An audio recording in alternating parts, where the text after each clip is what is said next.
Hello, I'm excited. We start a new book today, the book of Job, as always stated prior to reading. Get to a church that has Bible study or Sunday school where the word can be broken down and shared with you for an easier understanding. Also, get with some friends who share the word and get some understanding from amongst one another. Also, get you a Bible. There are numerous versions, King James and NIV. Whichever one suits your needs the best, use it and get his wisdom. But most importantly and above all things that I have said, call upon the Lord yourself.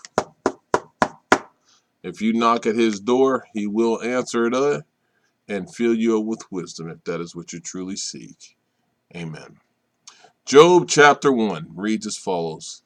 In the land of Uz there lived a man whose name was Job. This man was blameless and upright. He feared God and shunned evil. He had 7 sons and 3 daughters.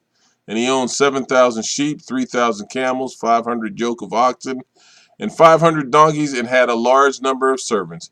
He was the greatest man among all the people of the East. His sons used to hold feasts in their homes on their birthdays, and they would invite their 3 sisters to eat and drink with them.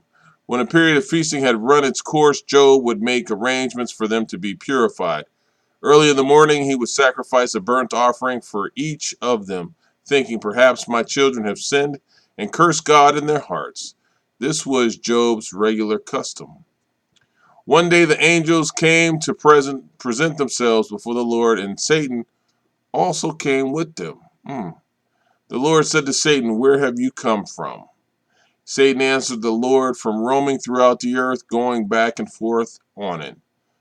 Then the Lord said to Satan, have you considered my servant Job? There is no one on earth like him. He is blameless and an upright man, who fears God and shuns evil. Does Job fear God for nothing? Satan replied. Have you not put a hedge around him and his household and everything he has? You have blessed the work of his hands so that his flock and herds are spread throughout the land. But now stretch out your hand and strike everything he has, and he will surely curse you to your face. The Lord said to Satan, very well then, everything he has is in your power. But on the man himself do not lay a finger. Then Satan went out from the presence of the Lord. One day when Job's son and daughters were feasting and drinking wine at the oldest brother's house, a messenger came to Job and said, the oxen were plowing and the donkeys were grazing nearby, and the Sabines attacked and made off with them. They put the servants to the sword, and I am the only one who has escaped to tell you. While he was still speaking, another messenger came and said, the fire of God fell from heavens and burned up the sheep and the servants, and I am the only one who had escaped to tell you.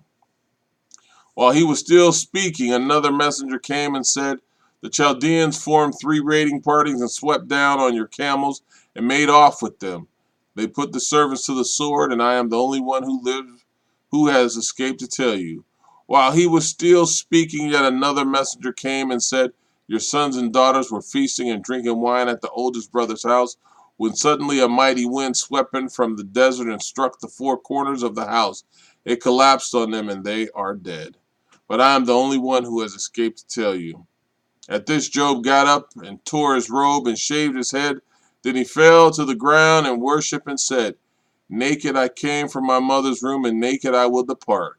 The Lord gave, the Lord has taken away. May the name of the Lord be praised in all this. Job did not sin by charging God with wrongdoing. Job chapter 2. On another day, the angels came to present themselves before the Lord, and Satan also came with them to present himself before him. And the Lord said to Satan, where have you come from? Satan answered the Lord, from roaming throughout the earth, going back and forth in it.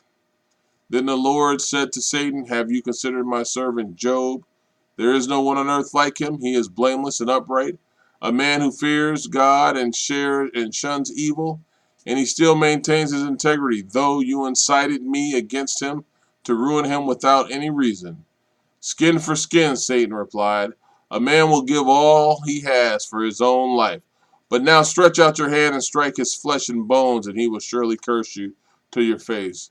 The Lord said to Satan, very well then, he is in your hands, but you must spare his life. So Satan went out from the presence of the Lord and afflicted Job with painful sores, from the soles of his feet to the crown of his head. Then Job took a piece of broken pottery and scraped himself with it as he sat among the ashes.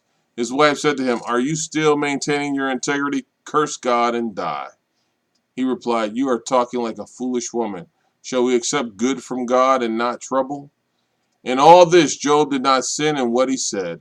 When Job's three friends, Eliphaz the Temanite, Bildad the Shuhite, and Zophar the Naamathite, heard about all the troubles that had come upon him, they set out from their homes and met together by agreement to go and sympathize with him and comfort him. When they saw him from a distance, they could hardly recognize him. They began to weep aloud. And they tore their robes and sprinkled dust on their heads. Then they sat on the ground with him for 7 days and 7 nights. No one said a word to him because they saw how great his suffering was. Amen.